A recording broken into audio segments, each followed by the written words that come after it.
Welcome everyone. Pleasure to host the event called Will USA Defend Europe? We'll try to comment on, we'll try to answer question, what will NATO look like after the course adjustments, especially after recent NATO summit. Our guests will be today Mr. Michał Baranowski, Senior Fellow and Director of Warsaw Office at German Marshall Fund, Mr. Marek Świerczyński, Head of Security and International Affairs Department at Politica Insight, and from the US, our guest Elbridge Colby, co-founder of Marathon Initiative, Deputy Assistant Secretary of Defense in the US in 2017 and in 2018. Pleasure to see you.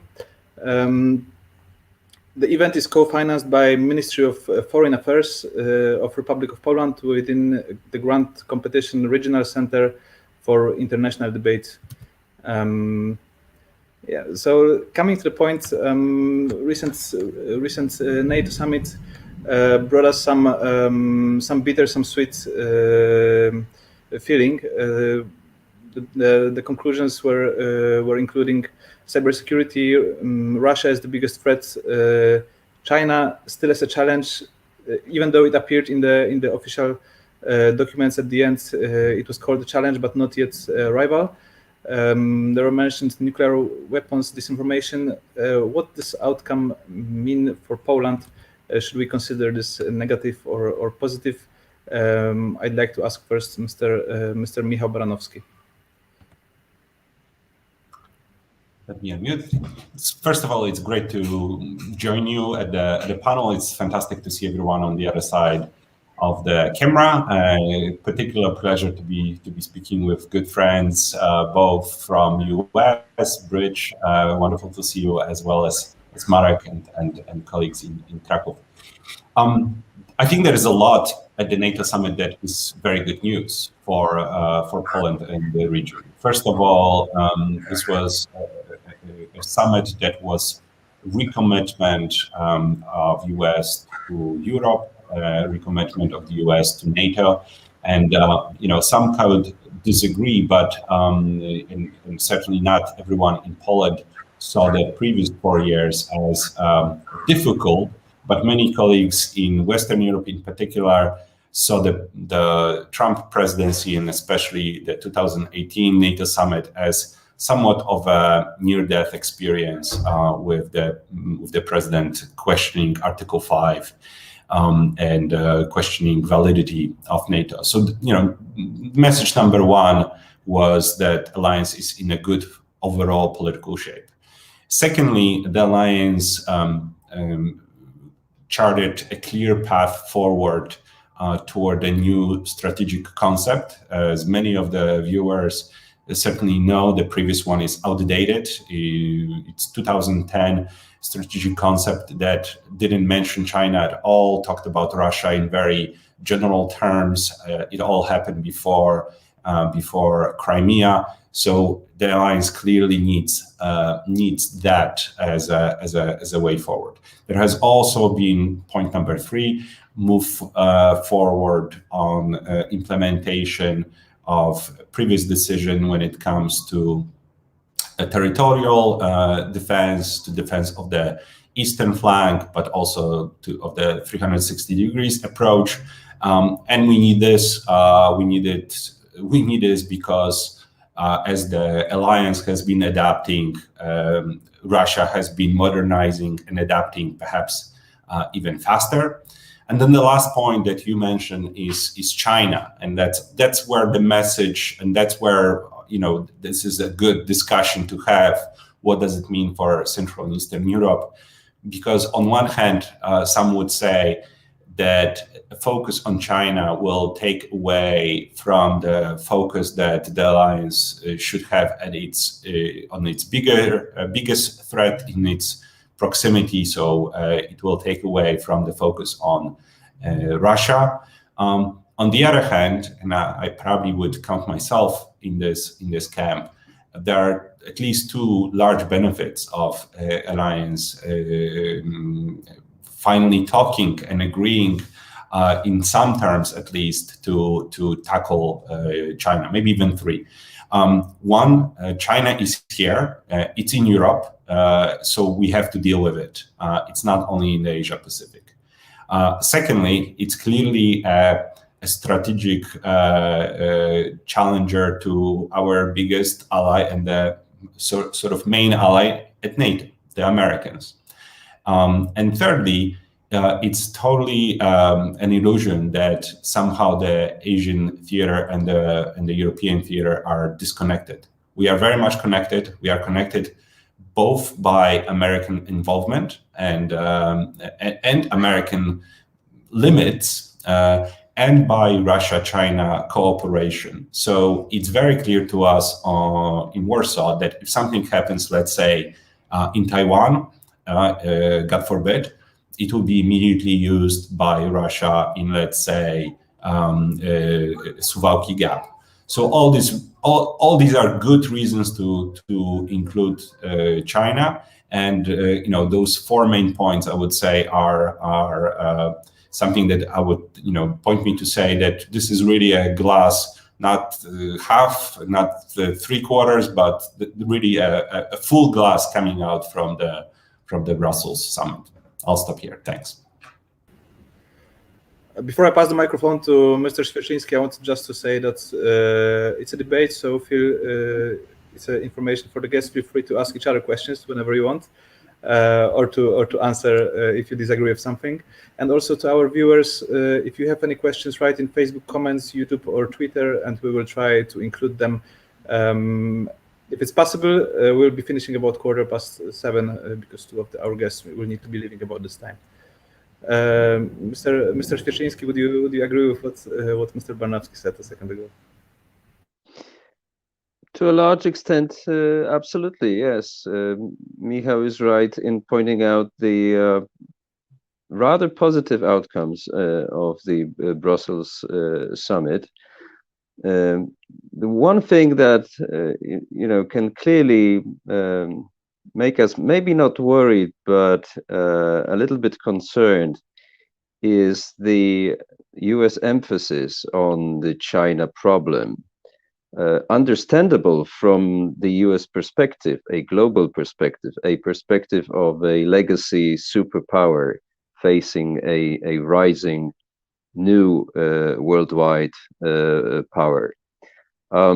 But in terms of the core NATO tasks and challenges, Brussels fits perfectly into what we have seen between Wales, Warsaw, and the following summits.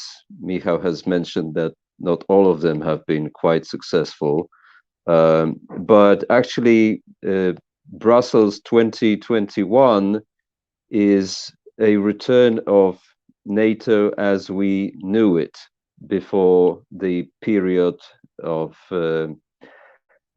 volatility, if you like, caused mainly by the peculiar US presidency and the overreaction of some European partners to this peculiarity. All in all, NATO is back on its well-established track of adaptation and transformation. But actually, the main challenge lies ahead of us, because Brussels was just one stop on the way to Madrid summit. And again, Michał has mentioned it, the new strategic concept, and not only this as a document, but as a very serious internal discussion about the role of NATO, about the resources that NATO will have, about the burden sharing or responsibility sharing. The language has changed a little bit from Trump to Biden administrations, by the way. It is all before us, and the next few months, or maybe even the entire year, we need to spend on augmenting the alliance's commitments to its core tasks. And actually, given the shape and the positions that some partners have articulated on the NATO future, we may have a problem in safeguarding the interests of traditional territorial defense based on Article 5 versus all other challenges that NATO is facing, and the challenges which NATO actually embraces. Because when Secretary General is speaking with great emphasis about climate change, I do believe that he's truly one of those who would like to sort of save the earth, yes, in broader terms. Perhaps not, NATO is not the perfect vehicle to do it, but given the scale of challenges, including security or including insecurity dimension, that institutions worldwide are facing, we need to be very focused on NATO's core tasks during the year ahead. And I'll stop now. Brish, what's your view on that? Well, let me join Michal and Marek in thanking you for the invitation. It's great to be on with them and with you, and to be able to speak to a Polish audience is always a pleasure. Well, I mean, I think the summit seemed to have, I think, the effect that Michal pointed out, which was a sort of a positive vibe about the overall political relationship. And I think Mark made a similar point. I mean, I guess there's not too much I disagree with in what they said, except I would kind of frame it in a different lens, which puts a lot more urgency and dissatisfaction over the whole thing, which is, Mark, I think, averred to the China challenge, and I don't think we in the broad sense, the transatlantic relationship. This idea that we're going back to the old ways is actually, that would be regression, because President Trump obviously had a sort of abrasive approach in a lot of ways, but I mean the fundamentals I think he basically had right, which is that we needed to adjust our fundamental approach towards China. We needed a more equitable form of burden sharing. I think in many respects he didn't necessarily sort of produce the results that he actually wanted, which is, I think, certainly a fair point. But I think one of my biggest critiques of the Biden foreign policy so far is it's this, and this is stealing a page from my partner and friend Wes Mitchell. It's kind of, can't just be about optics. Optics are important, symbolism is important, but there are sort of hard power and geopolitical fundamentals which are going on. And so if there's a sense, and I'm not saying that my colleagues here are think that, but I think there is an overall sense that, okay, America's back, the transatlantic relationship is back, our Western European friends, who really are what we're talking about when we mean transatlantic, we're on good terms with them now, and and the democracies are all together. And then Merkel and Macron initiate an outreach to Moscow. I mean, I'm just honestly, I was sort of befuddled. I put it on Twitter this morning. I'm just kind of, I don't know what to make of it. I mean, and they're not increasing their defense budget. Which, I'm not a fanatic about spending more on defense. To the contrary, I'd rather not. But, the president at the Munich Security Conference said Russia is just as much of a threat as China, and that he said a couple of weeks ago, we're in a battle between democracies and autocracies. And then he has a summit with Putin, and of course, your foreign minister very eloquently, made his points there. And of course, and in many ways, I think a positive, confrontational approach towards China. Although there's now news that there's a outreach there as well. The Financial Times was reporting. So, my sort of what I worry is that this sort of, hey, the nice guys are back, things are going back to normal now.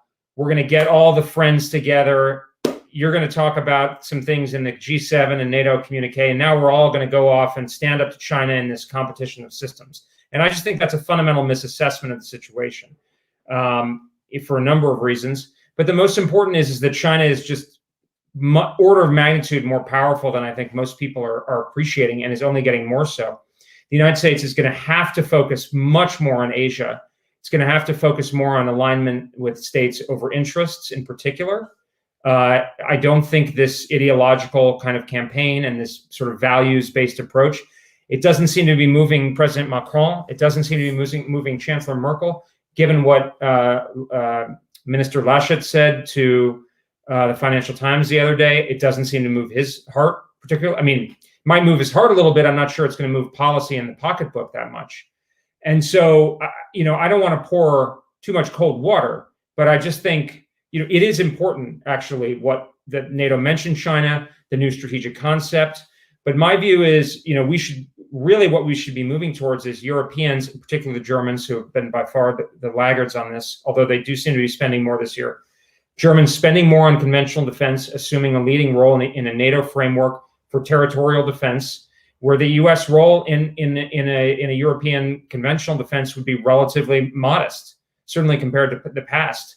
Because even in my view, even if Russia attacks first, and there are Russians listening, but I think even if the Russians attack first, we must withhold forces for the Pacific, which is the primary theater for us, and I think just geopolitically.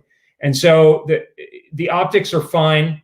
I'm not critical of what happened at all. I think they deserve. It was a well done summit, but it's only that's kind of like the first and sort of easiest step, and now we got to see results.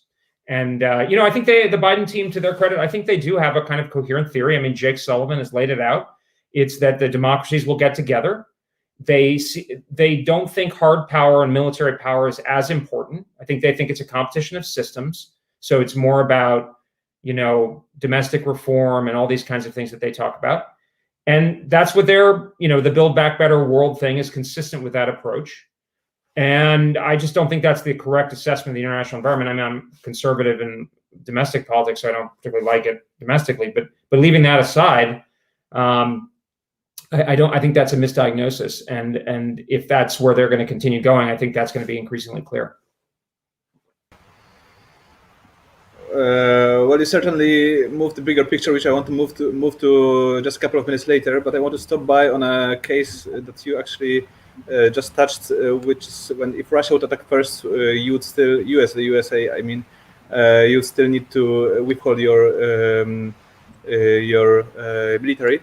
I wanted to ask. I wanted to connect it to the recent more symbolic events. That was pretty painful when a regular Polish viewer of politics was reading in media, which is Mr. President Biden not discussing with us and not informing us about the approving on the completion of the Nord Stream 2, meeting with President Putin, also without any on the lower level consultants with us. Secretary Blinken, who was speaking with Baltic states heads about Russia, but especially about Belarus, where we are very active and we have much to say. What that does tell us about relations with the US? Does that mean we cannot rely on the Americans? And this question I also first I direct to Elbridge.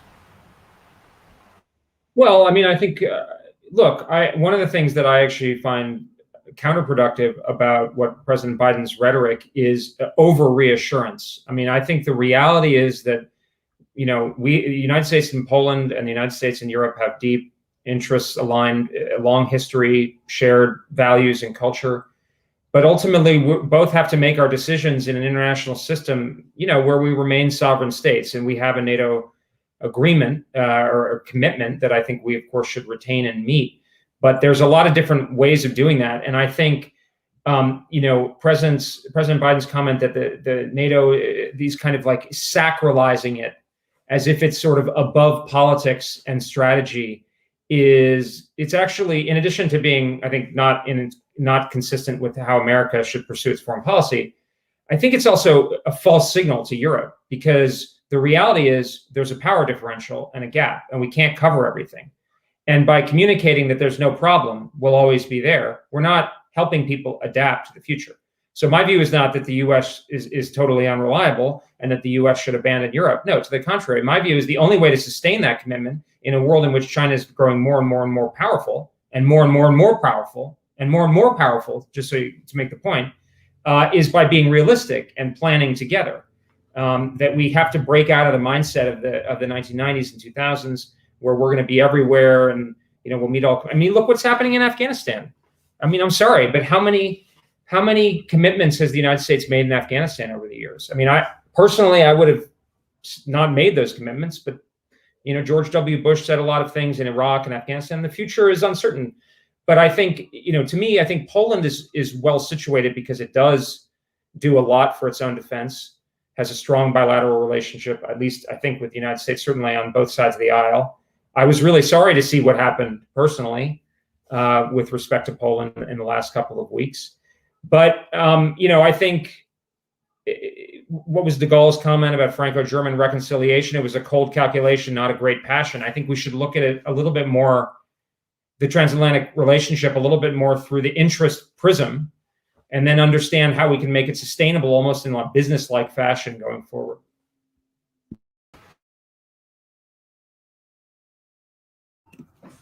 We cannot hear you.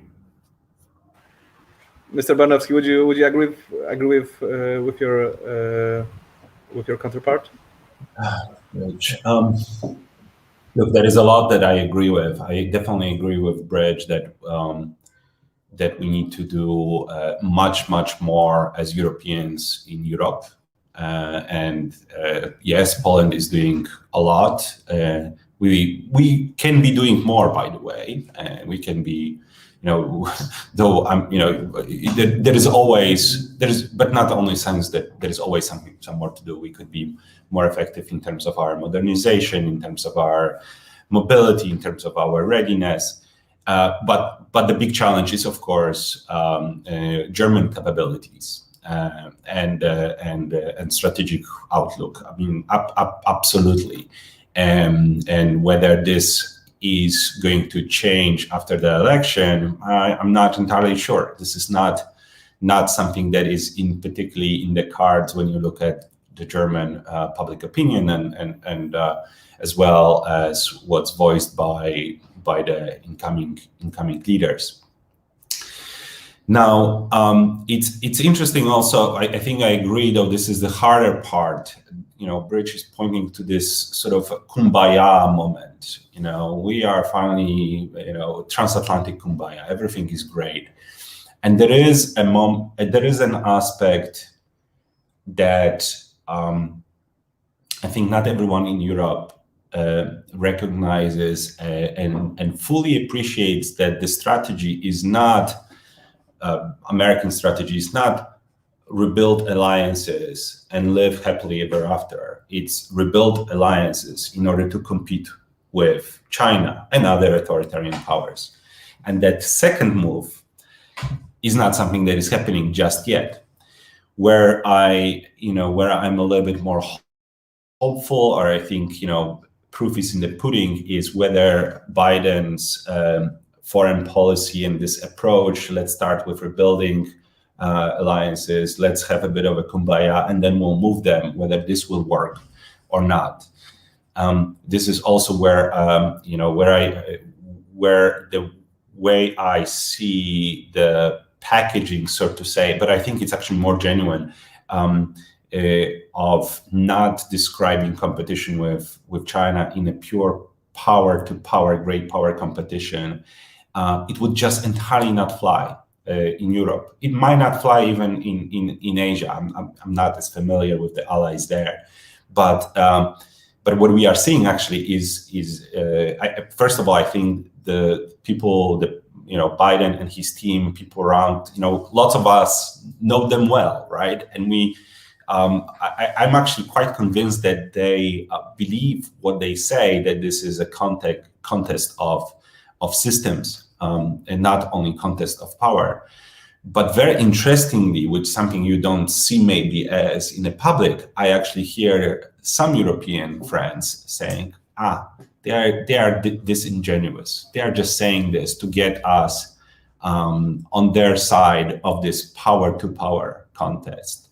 So I think, and you can guess where, which capitals are saying this, and that. So I think that framing both is important. It's important domestically. I think they believe in it, but it's also important to deal with Europeans. Perhaps I'll stop here. Could I follow up? I don't want to interrupt Mark, but I just had a point, right? Since you asked us to interrupt, excuse me, Mark, if it's all right. But no, I think Mikhail has excellent points, and I agree. We'll see. The proof is in the pudding. You're right, and I think we should, jury's out, to use the expression, common law expression.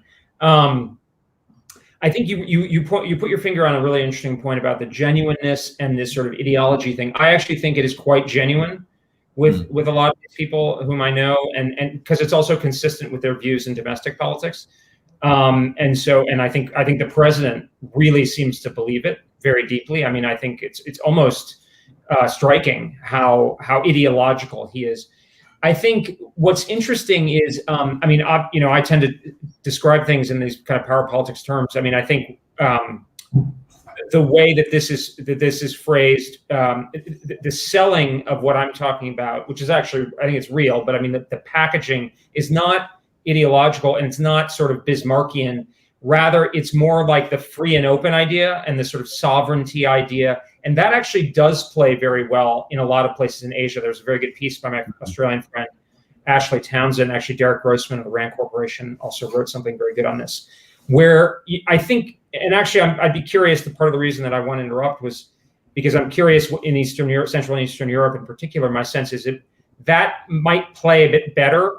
Actually, nationalism, in Southeast Asia, nationalism is a good thing. It's anti-colonialism and that kind of thing. In Western Europe, nationalism is a bad thing. The sort of democracy crusade is obviously a fraught term, but the democracy sort of campaign maybe is good. Although I also find, actually, one of the things I've found in my discussions, even with Western Europeans, is sometimes they're a little more comfortable with what I'm saying when I shave some of the power politics rhetoric off, because I'm actually asking, my view is we should ask sort of less of Europe, be more realistic about it, like focus on our interest alignments, whereas I think is the ultimate ask that's coming from the Biden administration, to your point, Mikhail, is quite big. I mean, you got it, we're going to lock arms. It's a battle of democracies and autocracies, and we're on, you ready to go? You ready to jump? And that's sort of, even though for all the talk of multilateralism and rules-based international order coming out of the chancelleries of Western Europe, I'm not sure they're quite interested in that. Sorry. So. Mr. Marek, what do you think about our relations at this moment, especially after the events after the summit, and what was emphasized now by Mr. Colby? Oh, you mean the Polish-US relations, or in a wider sense? Yes. The Polish-US relations seem to have reached a periodic low. I wouldn't say historic low, but certainly we are not, due to different reasons, and I wouldn't actually totally blame the Polish side on everything that happened or everything that didn't happen, because it is actually about the things that didn't happen that we are so concerned about, rather than what did happen. But of course, in no way are we in very bad relations with the United States. We're just going through a period of a little bit of coldness, a little bit of chill. But I sense, and I know Michał could tell us much more about it's that there are signals that things are on good path forward. But actually, I should have been more clearer about the challenges ahead that I've mentioned in my previous remarks, because this is exactly what I meant, that Michał and Elbridge has told us just minutes ago. It's that the main problem lies in Europe, in making Europe responsible for its own defense, or responsible for the defense of the part of, the Western world that it is responsible for. And of course, there's been a lot of debate in these past few years about Germany. I would probably point to some other European countries that are, equally lagging behind in terms of not only spending but crucially delivering capabilities. Because when you look at German capabilities, there are areas where Germany are very well placed and on position of increase. Just a news from just yesterday is that the Bundestag has approved a package of 20 billion euros in military spending in Germany. A figure, very substantial figure, to say the least. So if Poland was in the past few years the leading voice in terms of bringing the US to Europe militarily and repositioning the United States on NATO's eastern flank versus the Russian threat, I guess there is a great challenge for Poland and others on the eastern flank to be equally a leading voice in bringing Europe to the eastern flank and linking it to the US presence and to the defense of European interests. And I would suspect that it is a much greater challenge than in the case of the United States, especially the United States of the previous administration.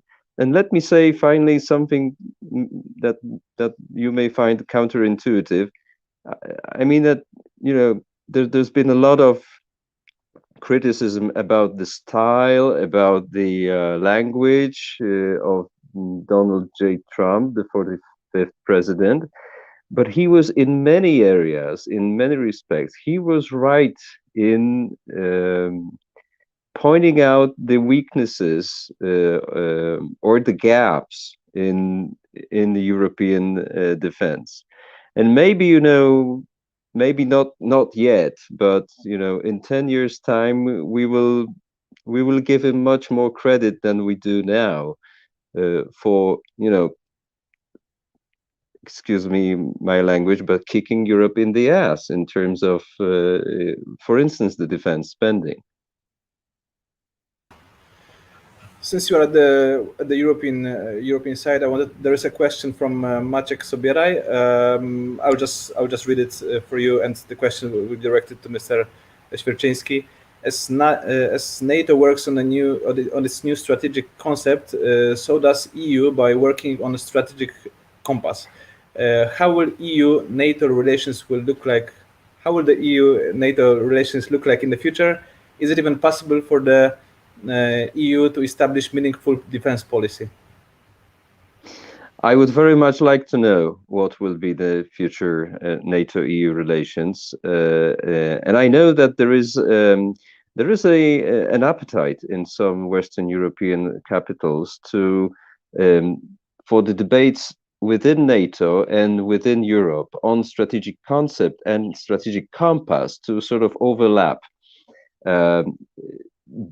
It may be very attractive,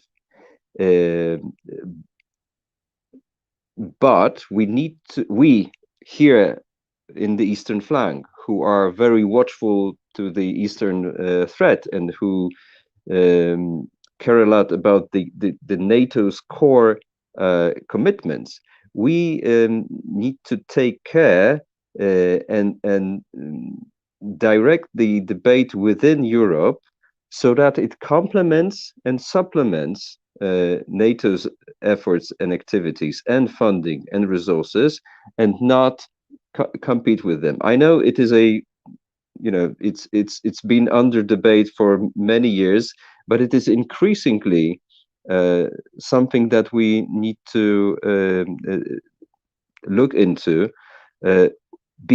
simply because Western Europe is doing more on defense, is spending more on defense, is taking new initiatives, especially in technological and research and development fields. And NATO and other forms of collective security, collective defense, can benefit from that only if the European efforts supplement and will not compete for resources with those dedicated for NATO. And this is one of those challenges ahead that I meant, previously.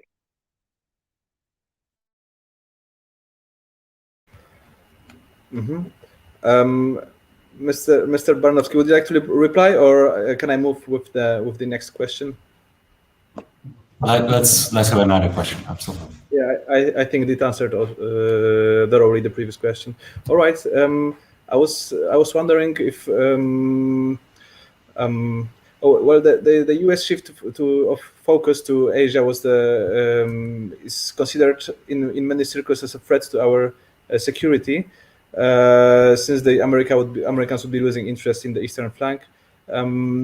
I'm also trying to get in the picture Germany and Germany and Poland being our interest being confused by the US, and although they are often contradictory, even more when we speak about France or other European countries.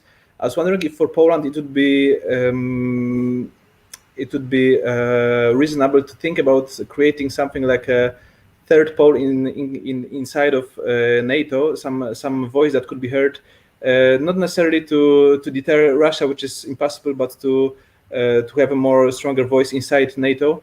Last week, our Minister of Foreign Affairs was meeting with ministers of Romania and Turkey, Ukraine. Do you think I even read a while ago about the quite exotic alliance between Sweden, Poland, and Turkey? Do you think such ideas have any chance of? Are they possible to? Is there anything that we can take out of them, or is just unrealistic?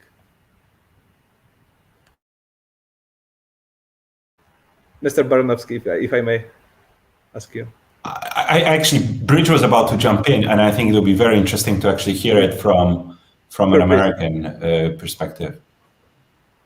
Okay, no, thanks, and I'd really like to hear Michael and Mark's as well. I mean, I think actually I was thinking as Mark was speaking that my wife accuses me of not living in the present. I'm always thinking too much of the future, that you got to live in the here and now. But I guess in this business, it's probably maybe it's an asset. But I'm thinking where we'll be if plausible current trajectories continue, and the situation is already clear that we don't have a military now to do two major simultaneous wars with China and Russia. So we're either bluffing or we're going to massively increase the defense budget, and the latter is clearly not going to happen, and the former is a bad idea. Now, there are things that we can do to mitigate that dilemma, to make it less pointed. And I myself have worked on that over the years, including in the Pentagon, to try to do that.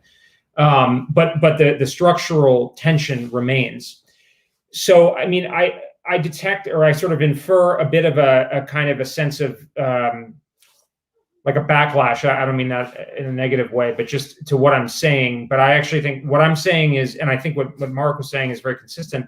What I'm saying is I think the reality that is going to be, so this notion that there isn't really an option of the United States defending Europe, for instance. Like it's not tenable alone in that kind of context. So I think to your particular question, I think to me the best, what I'm trying to push for is for the existing structures, NATO, and as well maybe the European Union, if it can adapt and be sufficiently accommodating and so forth, but to adapt these structures to this new strategic reality. And I think that's what, I know that's what people like Wes were trying to do in the NATO reflection group is it needs to adapt to an era of great power competition.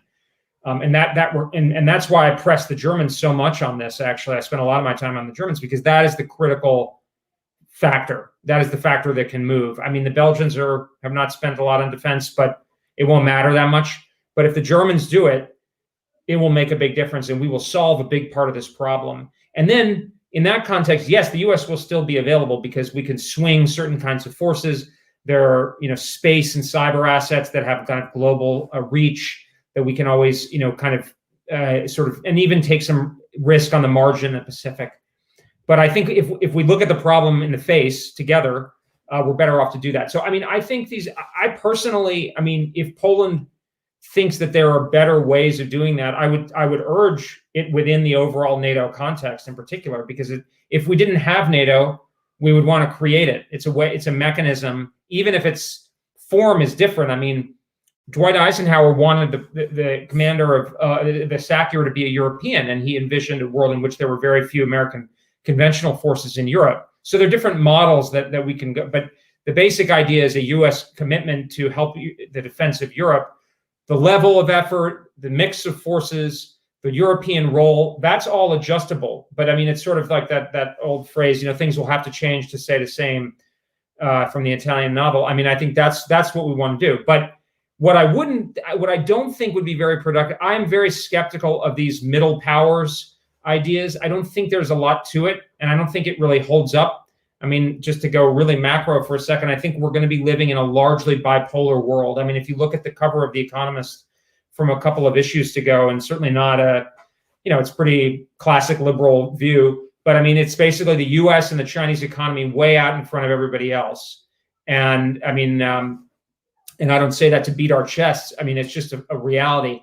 And the other poles are going to be drawn towards one or the other. And I think in the case of Asia, mostly towards the United States, other than China itself, of course.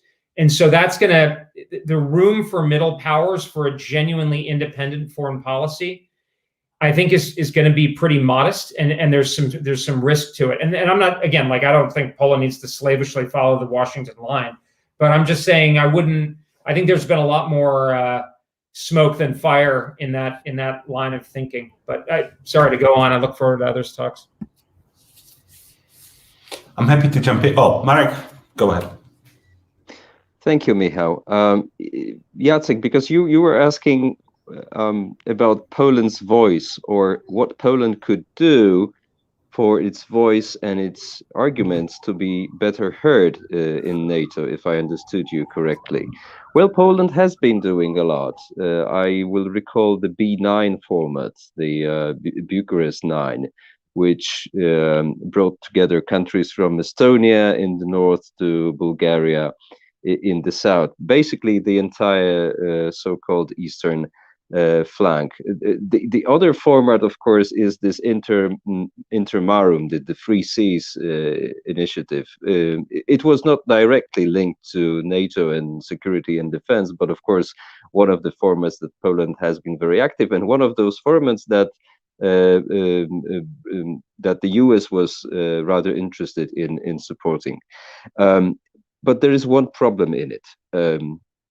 The north-south axis of countries does not have sufficient economic, political, and military power to support itself, to sustain itself, to provide a viable military platform. It needs, facts are the facts. We will, even if we had, best intentions, and we do, we cannot change those facts, that there needs to be a west-east corridor for delivering military power to the eastern flank. And therefore, I would just quote, a Polish national who probably knows the US grand strategy best, that is Zbigniew Brzezinski, this big, the former national security advisor of President Carter, who said that, from the US perspective, Poland will count the most if it has a good relations in Germany and strong position in the European Union.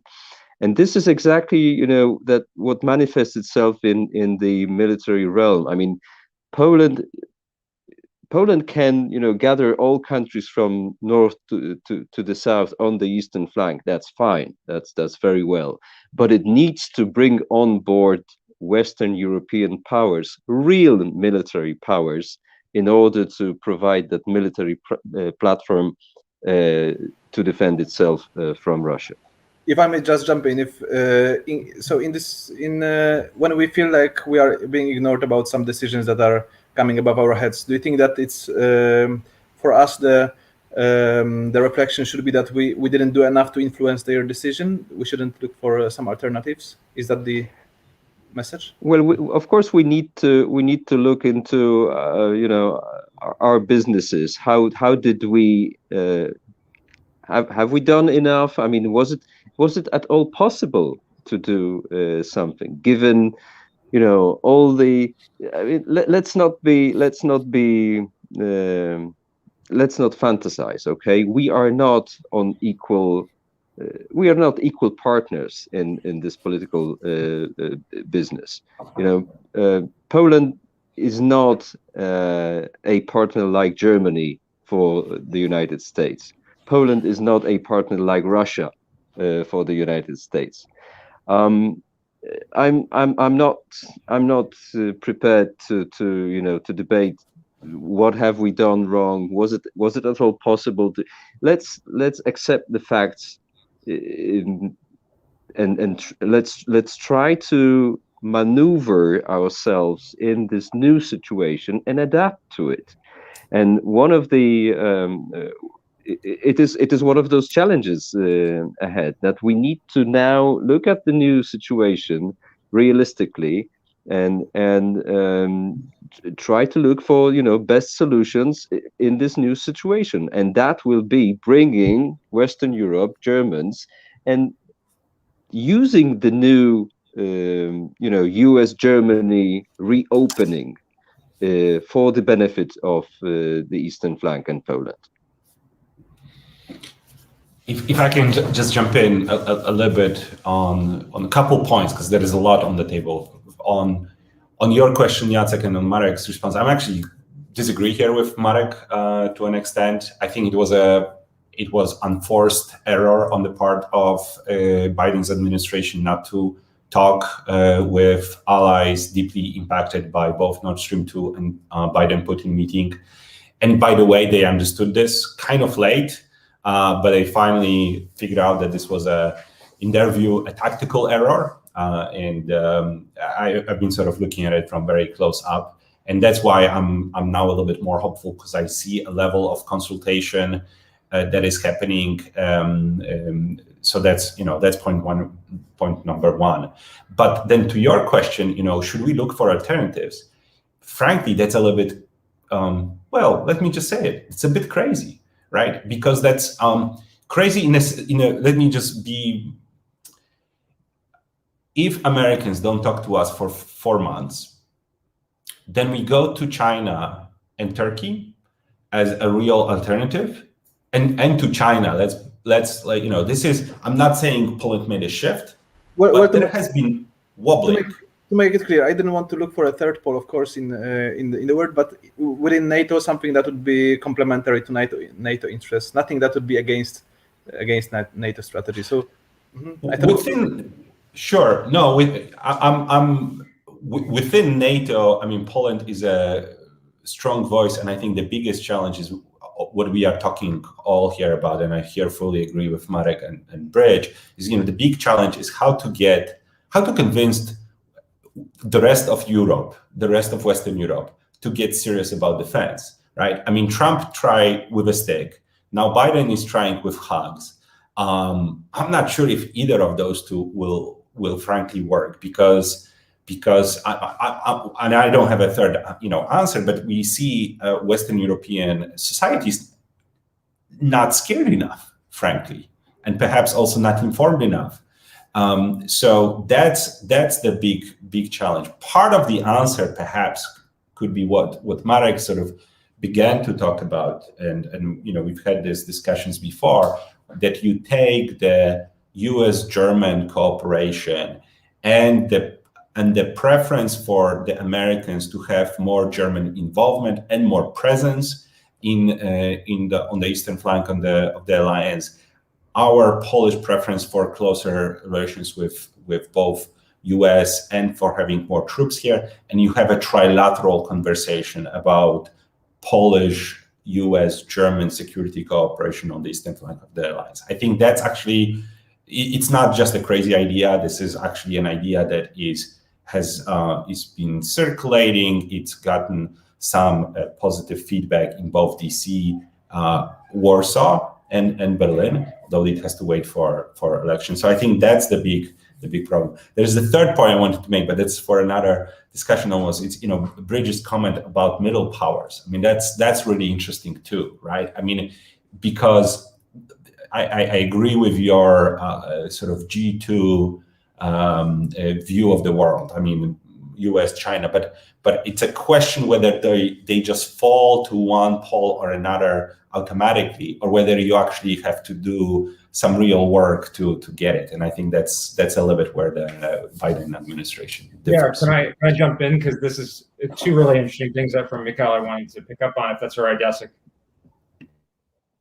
I mean, the first is, I think your point about what, from a US perspective, if we're thinking about kind of from a reductive military security point of view, what we would want is the Europeans to work as efficiently together as possible to create an effective blunt layer, a conventional denial force that the US could kind of plug in some high level capabilities to make it. And so the Germans and the Poles are the natural sort of, I don't know, what do you want to call it? The two pillars of that, right? I mean, just in scale and position. The UK, they're doing their part. They're a little bit farther. They have more of a maritime orientation, but maybe they can ultimately deploy like a BCT equivalent or something on the ground.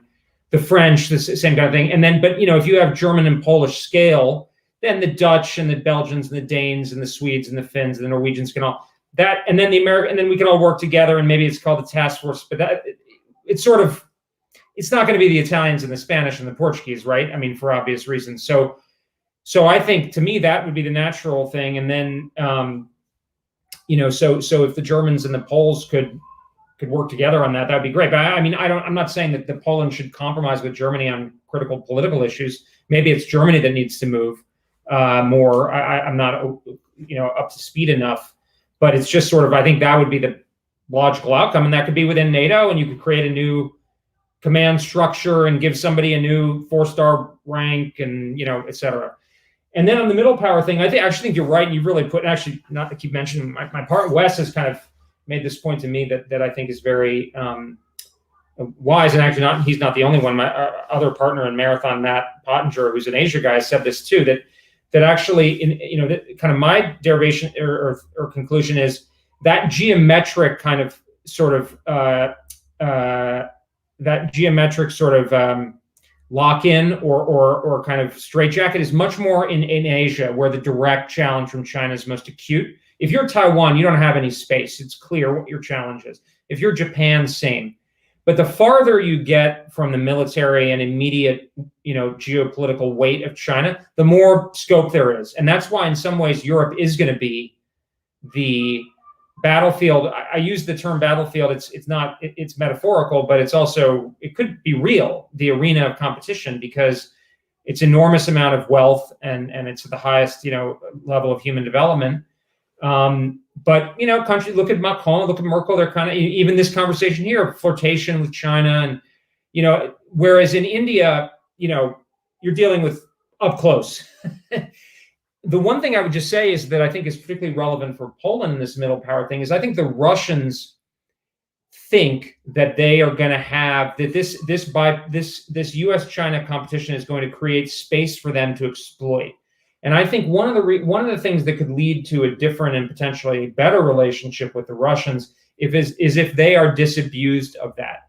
That I think they may be exaggerating the amount of autonomy they're going to have and the amount of leverage they're going to have in this kind of bipolar world. Because ultimately, if they're just locked into the Chinese, that they're going to be abused by the Chinese, and they're not going to have any leverage. If they have a very hostile relationship to their West with our close allies like you, ultimately that's going to be really tough because they're not going to be able to use a middle power relationship with India and Vietnam, and because those countries are going to have a much bigger problem, which is China, which is going to lead them to align with us. So in a way, I think it's a way this kind of our Asia policy can maybe, I mean, and I'm not being naive about Russia here, but I mean, you know, maybe the way to a better place with Russia is for them to kind of have a fundamental, you know, reassessment of what's possible. Okay, Mr. Świerczyński, yes. Yeah, in terms of middle powers and the Poland's attempts to look for alternatives, Turkey is a very interesting case. But of course, it is crazy, as Michał said, to see Turkey as a security guarantor in the Eastern flank. But Turkey has growing military capabilities. Of course, they are locked in this Anatolian Peninsula and at the end of the Balkans, but they could be an asset, and of course, NATO has never ceased to see them as an asset, and it's good that we can see some kind of opening towards Turkey, and of course, Turkey is also using the opportunity. We could see the sort of a charm offensive by President Erdogan during the NATO summit and his meetings in Europe. So in these terms, Poland's maneuvers, maybe not quite strategic, but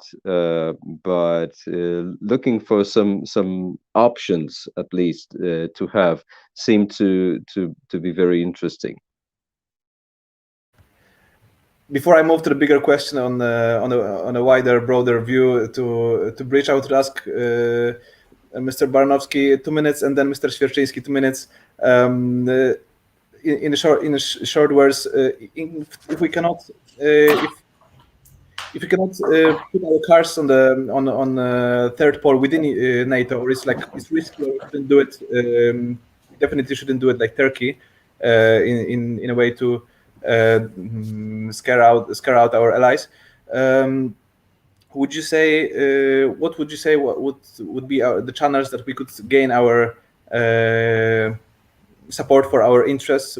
Should we do it what we used to do before, and it was playing well for us, like sending troops to Afghanistan? Should we maybe now, in exchange for France's support, should we send our troops to Sahel or North Africa? How we can keep Western countries interested in our cause?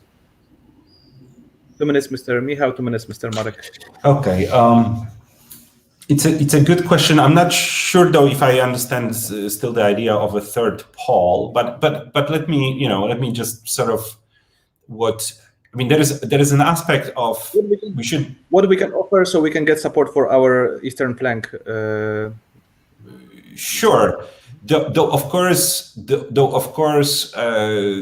relations within NATO are not transactional in a way that we give something, therefore we get something. I mean, the biggest, for 15 years there was no other NATO troops in Poland, hardly, and what had to happen is the external situation and annexation of Crimea, and then things start moving. So on the one hand, I think we should be doing what we are doing, therefore point to the changing situation in the region, further militarization of Russia, further militarization of Belarus. I mean, the neighborhood is getting more dangerous rather than less dangerous. Therefore, NATO as a whole needs to step up.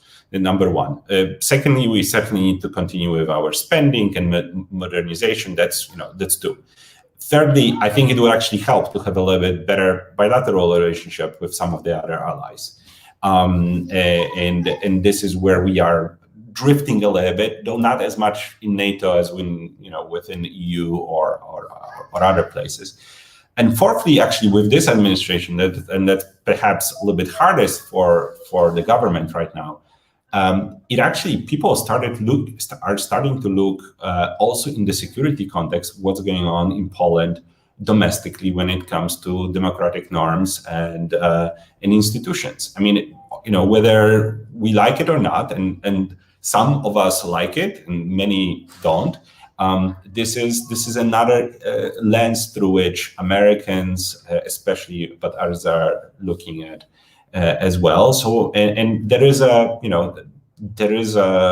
loss of influence due to that. I think the last piece I would say, what we should not be doing, where I think we really are flirting with playing with fire, is I separate the Turkey overtures to the Chinese overtures. I think we really, as Poland, should not be wobbling on the big directions, and we really should not give Washington an impression that, look, if you don't talk to us, if you don't love us enough, we'll go to Beijing.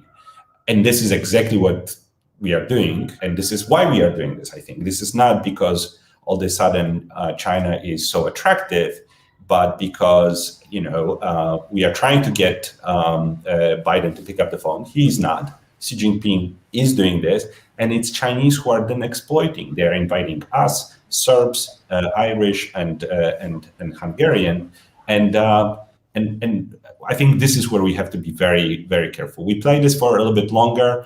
If this narrative stuck in Washington, I think this would be truly not a good news. Yes, I couldn't agree more.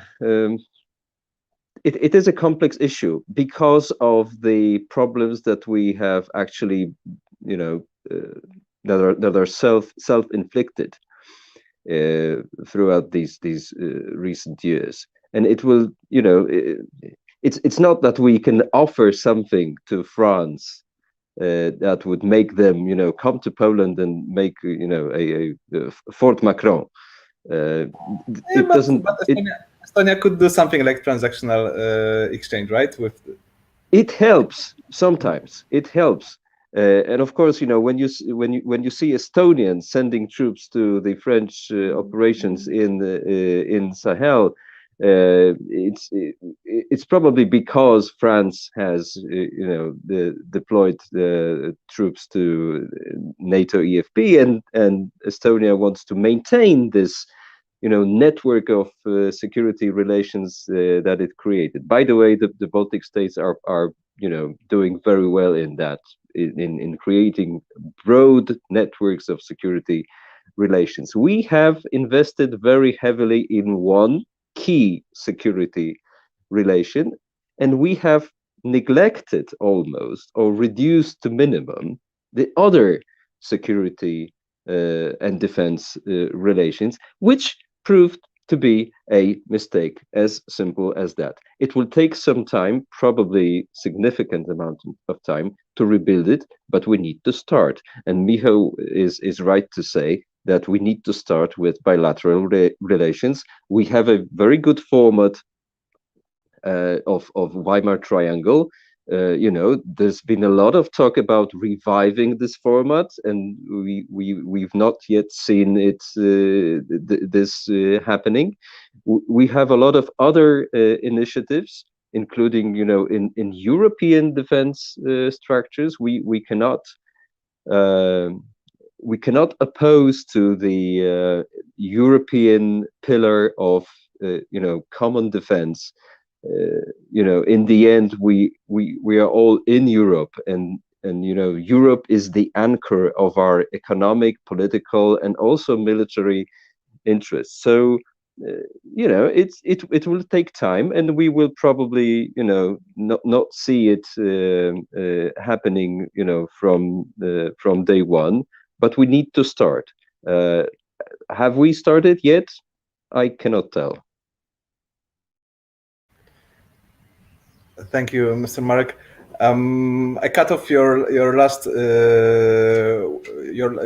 you were saying before, Bridge, but you also mentioned this in our last interview a couple of months ago. The strong message was that Europe should jump in on ship with USA against China. in the same time, US will leave Europe, and Europe needs to take care of itself more. I'm just trying to find in this equation any, I don't want to say gain, but maybe like this. What would you say as an American to European countries, especially on the eastern flank, that the China is our new focus, and how you want to convince them that this is the new challenge? Well, I think Mikhail was exactly right, and I think this is again where the Biden administration can be a bit misleading, because this is going to be the most intense competition unless something fundamentally changes, which seems unlikely. This will be the most intense competition certainly since the Cold War, and in some respects it will be more serious for us because China is much more powerful and richer than the Soviet Union. Obviously, the Soviet Union was very militarized, but you sadly experienced that very directly in Poland. But China is much stronger. So the U.S. is going to have to use carrots. It's also going to have to use a lot of sticks to deal with I think ultimately protect our freedom, but really the chances of freedom more broadly. I mean, I don't tend to look at things through primarily an ideological lens, but if China is dominant in the world will be a very different place. So there's that kind of level. But I mean, this point about Europe being a battlefield, I wrote something in the German press, Internationale Politik, last year about this, that there's a fundamental deal that I think the United States structurally is going to have to offer to Europe. And that's, look, our fundamental problem is China, and that's the orienting problem for our strategy, our foreign policy. It's the biggest issue in the world politics. If Europe and Germany in particular in this article is willing to come along with us, we will work on Germany's terms in a lot of ways, or on Europe's terms. And I think the same logic applies to Poland. For countries that will work with us, we will have to I think the give will be more in political relations and so forth. I think if it doesn't, then we're going to have to be much more aggressive in pursuing coalitions that will work with us. I mean, in the sense that if let's take the example of Germany or something. If countries in Western Europe were to pursue a much more positive sort of economic and deeper entangling relationship with China, we would have to reassess our economic relationship with those countries, not to mention our military relationship, right? I mean, because in a sense that they are going to be making themselves hostile to us on the most fundamental issue. So, I mean, things can get a lot worse, and I'm not trying to be menacing or threatening, but I mean, look, this is really going to be the fundamentally most serious thing for us. So I think what Mikhail is, my impression is that he's really got his finger on, and this is something that's true of Republicans and Democrats. I mean, Republicans certainly see China as the number one challenge, and so countries that Americans see as being on the other side, or even kind of really flirting with the other side, I think there's an understanding that we're not going to want to put countries in a unnecessary choice if we can avoid it. But countries that are our allies, that are then moving over into the PRC lane, that's going to be a different kind of orienting point. And so I think, look, the reality was the 1990s and 2000s were an exceptional period in human history. I mean, Poland knows this better than anybody. It was an era of the unipole. The United States was much more powerful, and the other countries were our established allies. That world doesn't exist anymore. So we have to. It's not going to be as good for Poland as it was, but I think it can be good enough. But I definitely would not recommend playing footsie with China. I think that would not be wise in multiple ways. And I don't want to be like, I'm not trying to be disrespectful or something. I'm just trying to be kind of clear about it.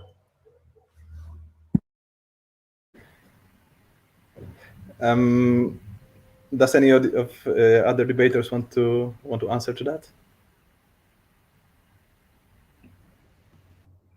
It is going to be very, very difficult for Poland to position itself between or in a neutral position in this rivalry, in this competition.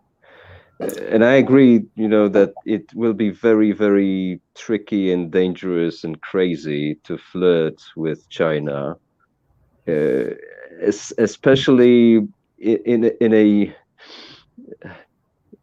especially just with the purpose to show to the Americans that we can do it. It's totally irresponsible from the point of view of national strategic interest, I would say. So I guess, but I guess that there is this awareness in Poland's deep state. There might be less of it among some political circles, and therefore I'm looking forward for normalizing the Polish-US relations on a decent level, that we can have open and frank discussions between ourselves about the things that we agree to disagree on, but still remain first class allies and partners. If I can just jump in for 10 seconds, fully agree with Marek that this is a country that is on a flank of an alliance does not have the space to just figure out equidistance. We ain't Portugal in that sense, or some faraway place. So that's very, very clear. And also, I also don't want to sort of give a wrong message, picture to Bridge and others who might be watching in Washington. There hasn't been a strategic shift in Poland. It's a reaction to lack of conversation coming from Washington to a good extent for various reasons. Some of them are, due to Polish action. Quite a few of them are due to Washington, and some of them are just because the administration is not yet fully in place. This just points to a simple thing. Let's send an ambassador from Washington to Poland. Let's have conversations more, and things will level out, because it's wobbling. It's not a shift. It's a wobble. I'll stop. Yeah, no, I think that's very helpful, Mikhail. And I think one thing, and one of the reasons that I'm glad, really pleased to be able just personally, is I think it's critical for Washington to maintain. I mean, Poland is kind of a special, sort of a special relationship, but it's critical for us to maintain very strong and active and open channels with the countries that just from a power perspective, are at the,